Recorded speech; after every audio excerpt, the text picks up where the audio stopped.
Call of Duty Black Ops 3 is probably one of the best Call of Duty games in quite a while.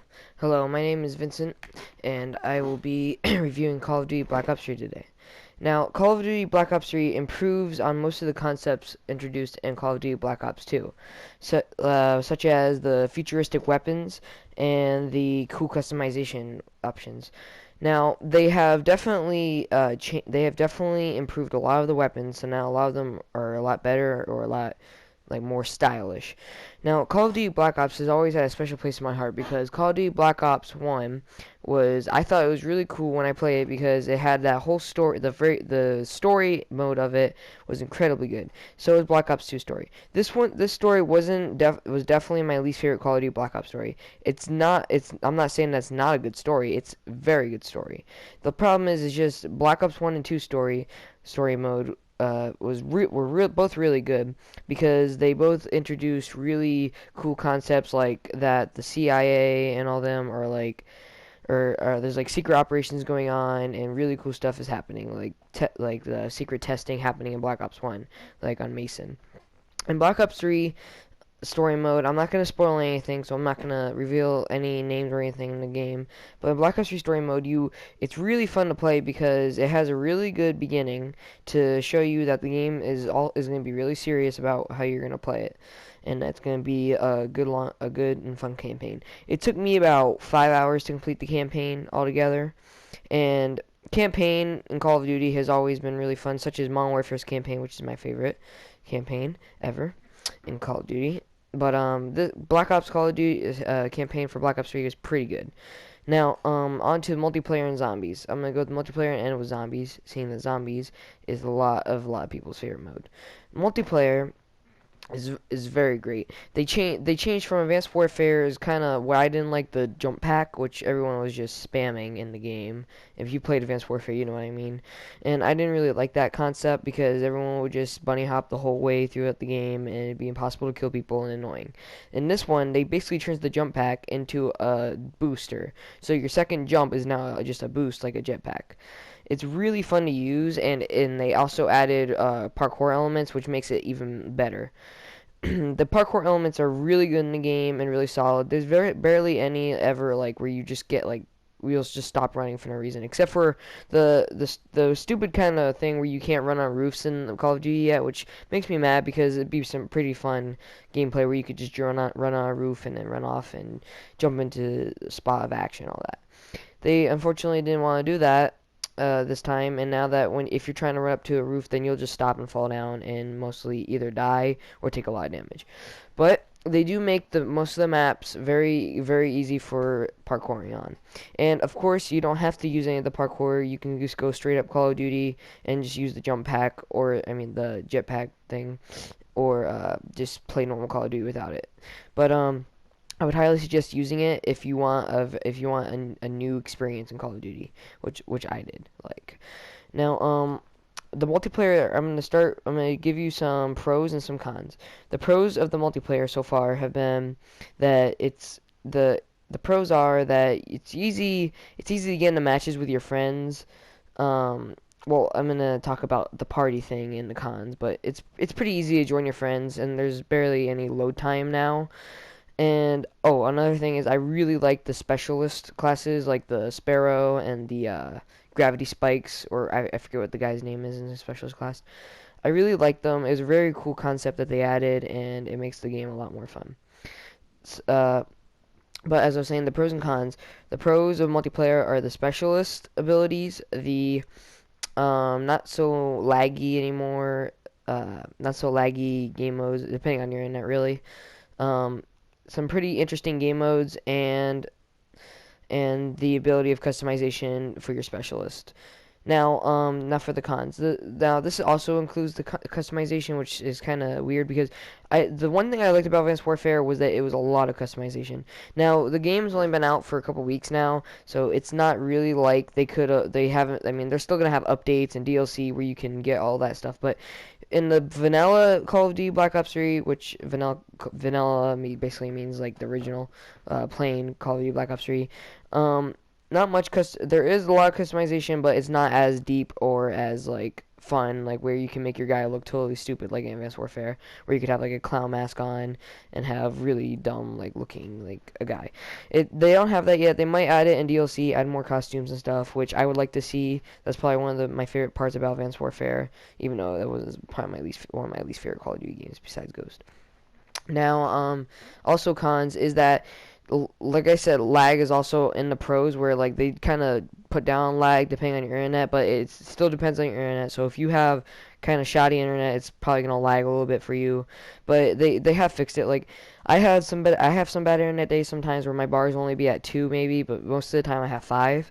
So when I was playing on 2 though, there was just a minimum lag. It was sometimes it'd be like weird clipping where like people would get stuck in the ground and all of a sudden pop out. It was really weird, but it basically works if you have good internet, which basically all the Call of Duty games do that. Also in cons is the it's not really balanced. It's not a very balanced Call of Duty. And what I mean by that is like if you join a match, you don't really get put on like a team with like your skill set. But seeing it does this, it just kind of like randomly puts you in a team. So basically, that means it's gonna load a little bit faster, and the game doesn't have to think about like what group you should be in, what certain level of group you should be in. It doesn't really balance out, which can make you mad. It's something I wish they would. I don't know. It's kind of what they do in arena, which arena mode. I personally don't like arena mode, but I can see how people like it. It's a more competitive Call of Duty game mode if you want to be really competitive and kind of be esport type Call of Duty, which it kind of sounds ridiculous, but still, if you like that kind of thing, then you might like Arena. It just takes a while to get set up, but that's kind of the whole point of it, where you get to set up your certain things and have like a esports arena type thing going on. So if you into that kind of stuff, you'll probably like Arena. But if you're not into that kind of stuff and you want to jump right into action, just use regular multiplayer or zombies. Also on the cons list is in the cons list is probably some of the weapons are kind of nerfed. I'm not gonna point out all the weapons because I don't know most of their names, so I'm not gonna point out some of their names. But some of the guns are like don't do a lot of damage, and mostly once you hit a certain level, there's a couple guns that you're probably gonna use like the Vesper and the Weevil, like what I use basically. I have those guns both at level 15, I think, each. Right now, I'm only level 42. I've been playing a little bit of Fallout and other games lately, so I haven't been able to level up since then. But I'm still a high enough level to have most of the guns unlocked. And like I said, the Weevil and the Vesper is what you're probably going to be using for the majority of the time. And the shotguns. Which the shotguns are always going to be a problem in shooter games because everyone's going to say they're overpowered. But still, you're going to use them no matter what. And they are still overpowered. I don't know how you could fix a shotgun in Call of Duty. But if they figure out a way, it'd be nice to see in future installments of Call of Duty. So basically that's all I have to say for about multiplayer. So I would definitely multiplayer, if I could give it its own like rating out of 10, I'd probably give it an 8.5 just because of the cons. And the pros outweigh the cons, but there's still those problems that I listed. Also, for now to go to zombies, which is my personal has always been my favorite part about Black Ops. It was a fun surprise in World at War, Call of Duty World at War, and then in Black Ops they continued it and actually made a story.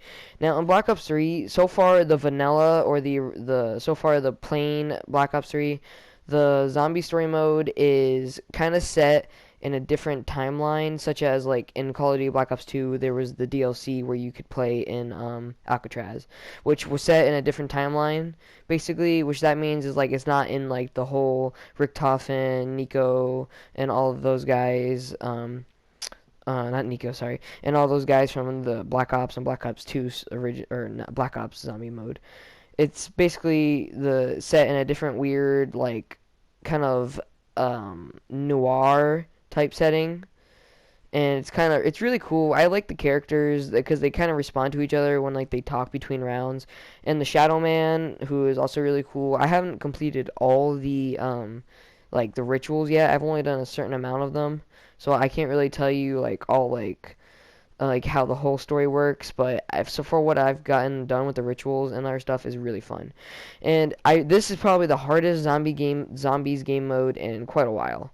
It really pushes you to work with your teammates. Like I'm playing solo in this gameplay you see, and you can tell it's really hard for me. I'm running away from zombies, throwing grenades. on this whole map, and the map is really big and really fun. I don't get through the whole map in this gameplay. You'll see, I only get like not even really half of it. So if that tells you something, it's a pretty big map. It's definitely probably one of the biggest maps in Call of Duty Zombies I've seen in a while. Now, also the problem with zombies is that like I said, it's probably the harder zombies, but like the zombies do overcrowd you in like stupid ways, like where they'll just like jump out of random spots, which makes it, I guess, makes it a lot harder.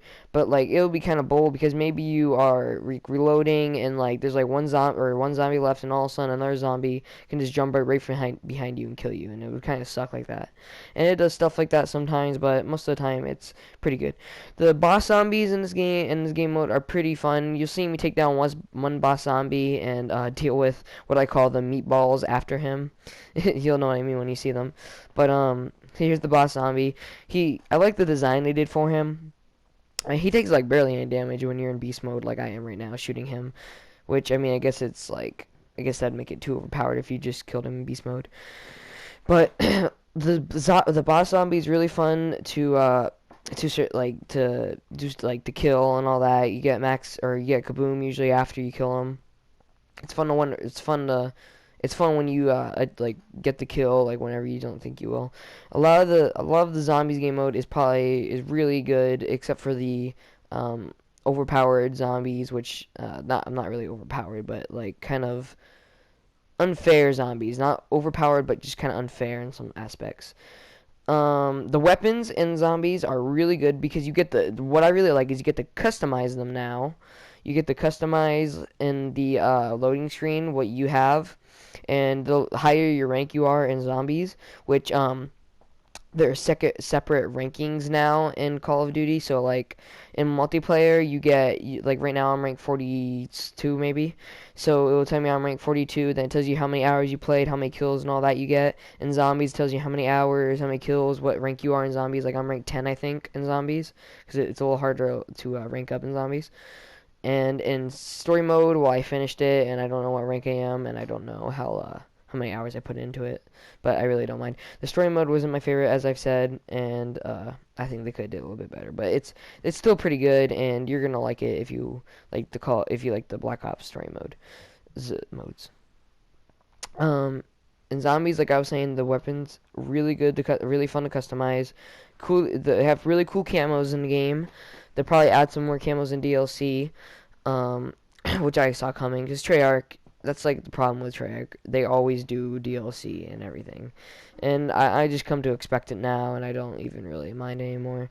It's just, still, they recharge DLC for all the cool stuff, like the cool camos that are going to come out. Supply drops, which are in multiplayer, are from Advanced Warfare, but they're brought over to Black Ops 3, and they basically give you weapons and weapon camos and emblems and stuff.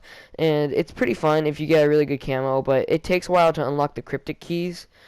For me, I mean, it took me a while to get the cryptic keys too, but it's pretty much worth it. It's not really paid. You don't really have to pay to get them, which is good. That it's not pay to get those cryptic keys or to get the supply drops. But they're probably gonna add that in a couple updates, because if you've ever played Call of Duty, they eventually make everything so you can buy it, which is unfortunate because it kind of takes out the whole fun part of leveling up and getting good stuff from like actual experience.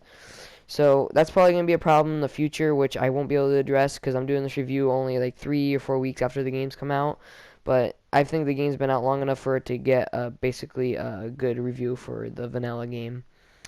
I might do a review update when the DLC comes out if you guys want me to. But other than that, I think the zombies mode really is really good. If I could give it its own score ranking out of 10, I'd probably give it also an 8.5 from multiplayer. There's still the kind of unfair zombies, and there's also still the kind of confusing to get. Like Call of Duty Zombies story mode has always been kind of confusing to be able to figure out like how to do all like the secret Easter egg stuff, but basically you can look it up on YouTube if you want to figure out how to do it all, like I did most of them. So the zombie story mode is gonna be kind of hard for you to figure out on your own. So I suggest using YouTube. But other than that, it gets an 8.5 in zombies mode. In multiplayer, I gave it 8.5, and in story, I gave it like a 7. But altogether, the whole game together, I would probably have to give the game out of 10 a good old 8 out of 10. Now, this is my basic opinion. There's probably other opinions out there, but this is definitely one of the best Call of Duties in a while since about since Black Ops 2. It's definitely better than Advanced Warfare and Ghost. It's not. I don't think it's better than Black Ops. I don't think it's better than Black Ops. I mean, I think it's better. I think if I could put it in my favorites of Call of Duty, my favorites go Modern Warfare 1, 2, Black Ops 2, and 1. It should probably go over Black Ops 2 because the multiplayer is more fun than Black Ops 2, I think, and the zombies mode is more fun. But a little confusing to figure out. So I give it an 8 out of 10. It's a very good game. I would suggest buying it, especially if you're a seasoned Call of Duty player, which means you've played it for a while and you're used to it now. I would definitely suggest buying it if you're a die-hard fan. If you're new to the game, I would definitely start with this one and maybe start with the Modern Warfare games, which are kind of old and on the PS3 and stuff. But you should start with them and then go to this game, the other Black Ops games. And I would definitely buy this game. I would definitely buy this game, like suggest it to a friend and all that. So thank you guys for watching my review. You're going to see that I die here in a second. But I hope you enjoyed the review, and I hope you had fun, and I hope you pick up the game. And I will do the next review will probably be on Fallout 4 or another game if you guys want me to review.